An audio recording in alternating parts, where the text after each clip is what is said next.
Dear student, very good morning to all of you.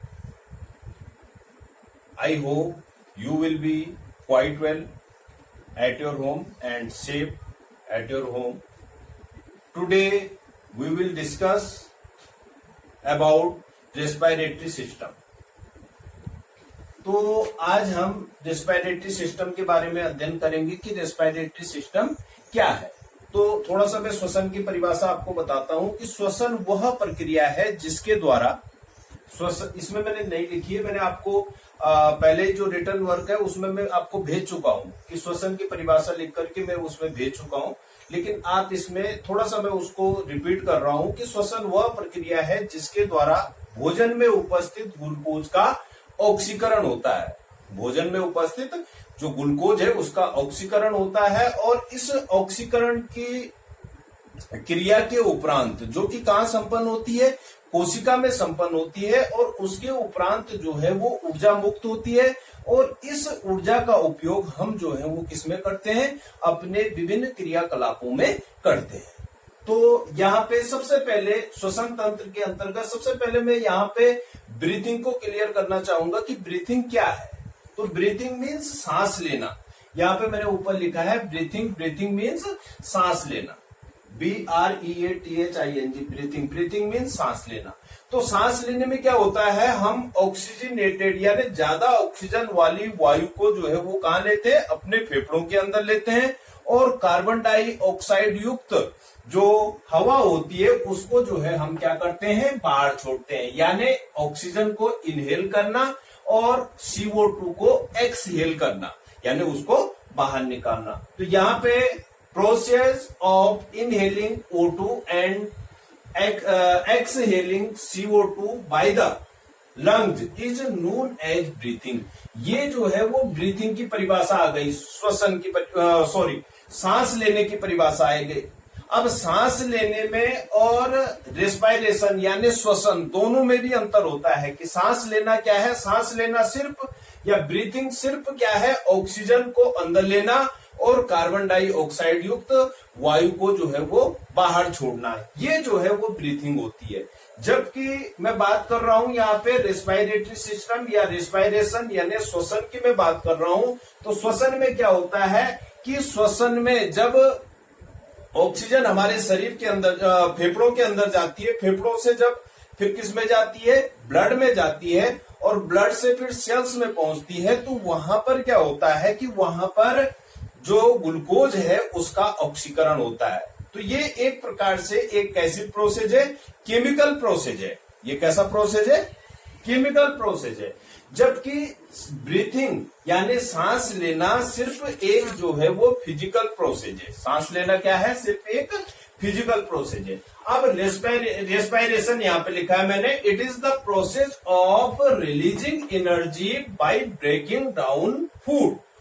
It is the process of releasing energy by breaking down food, यानी कि ये एक प्रकार की प्रक्रिया है। It is the process of release माने उत्पन्न करना, एनर्जी माने एनर्जी ऊर्जा उत्पन्न करने का, बाय माने द्वारा, ब्रेकिंग डाउन फूड यानी भोजन के ऑक्सीकरण के उपरांत किसकी उत्पत्ति होना, ऊर्जा की उत्पत्ति होना जो है वो क्या कहलाता है, रेस्पिरेशन कहलाता है या श्वसन कहलाता है। अब जो टाइप्स हैं श्वसन के, जो टाइप्स हैं यानी कितने प्रकार का, how many types of respiration, तो there are 2 types of respiration, aerobic respiration and anaerobic respiration. 2 प्रकार का रेस्पिरेशन होता है, एक को बोलते हैं वायुवीय श्वसन और दूसरे को बोलते हैं अवायुवीय श्वसन। अब श्वसन का जो प्रोसेस है उसके अंतर्गत जो है हमारे कौन कौन से जो पार्ट है वो हमारे काम करते हैं। सबसे पहले इसके अंतर्गत जो है वो नोज काम करता है, दूसरा फेरेक्स, तीसरा लेरेक्स, चौथा ट्रेकिया, पांचवा ब्रोंची और छठवां जो है वो क्या आता है, लंग्स आता है।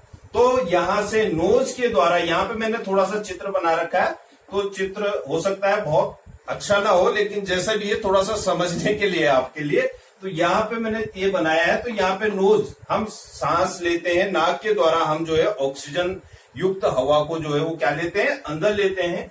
यहाँ से हवा जो है वो यहाँ, और यहाँ ये मुंह है, मुंह से भी जो है यहाँ पे मुंह और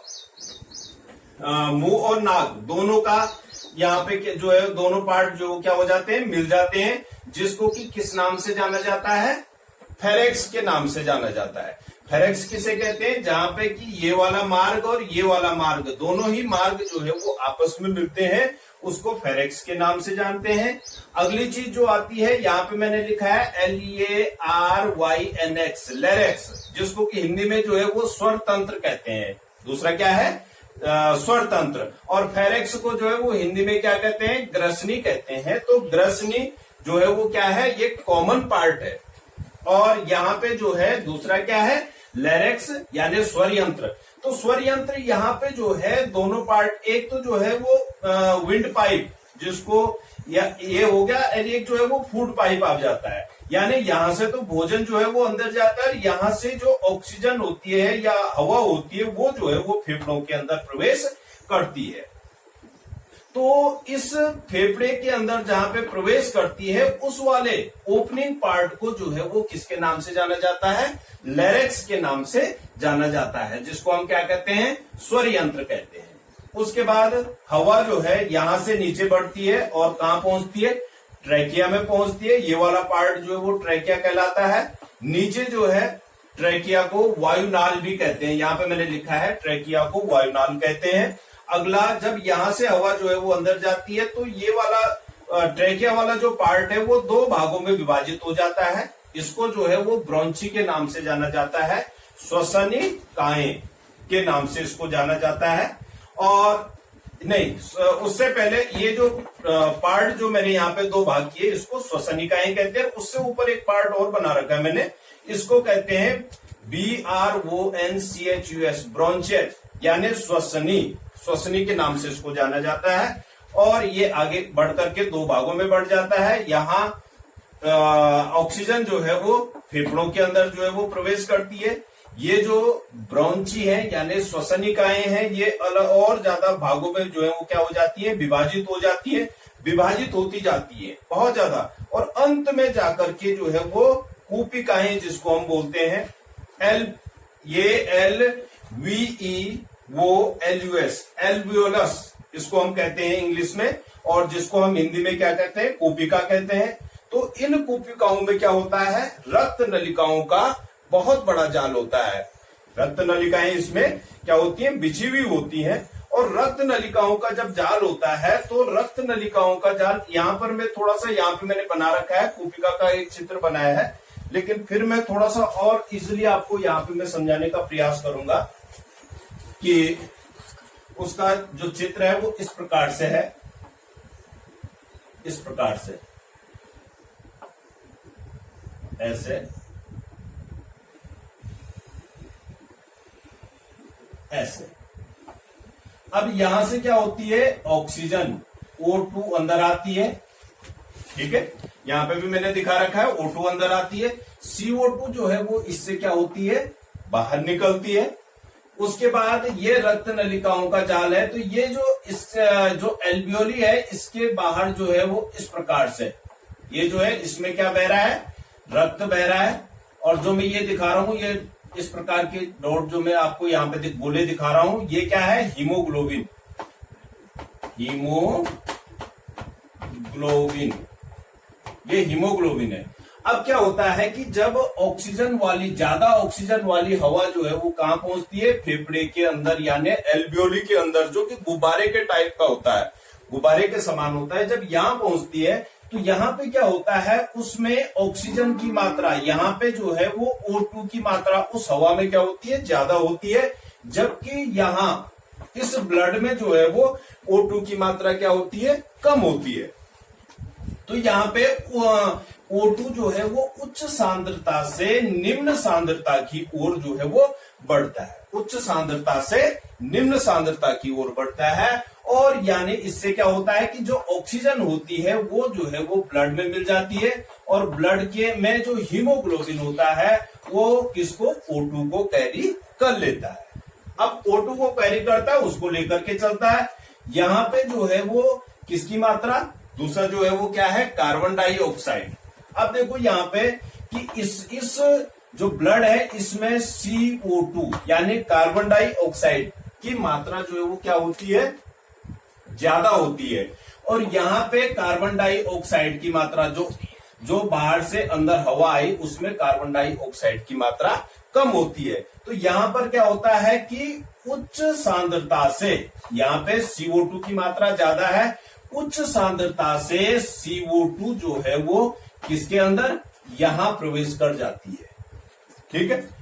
और उसके बाद जो है वो कार्बन डाइऑक्साइड जो है वो हम जब बाहर एक्सहेल करते हैं तो उस समय कार्बन डाइऑक्साइड जो है वो कहां चली जाती है, बाहर निकल जाती है। और इस प्रकार से जो है जो ऑक्सीजन हमने किस में ली, ब्लड में हमारा ऑक्सीजन गया, वो ऑक्सीजन जो है वो सीधे कहां जाएगा, कोशिकाओं तक पहुंचेगा। कोशिकाओं में ऑक्सीकरण की क्रिया संपन्न होगी और ऑक्सीकरण की क्रिया के उपरांत ऊर्जा की मुक्ति होगी। तो यही जो है वो रेस्पिरेटरी सिस्टम है।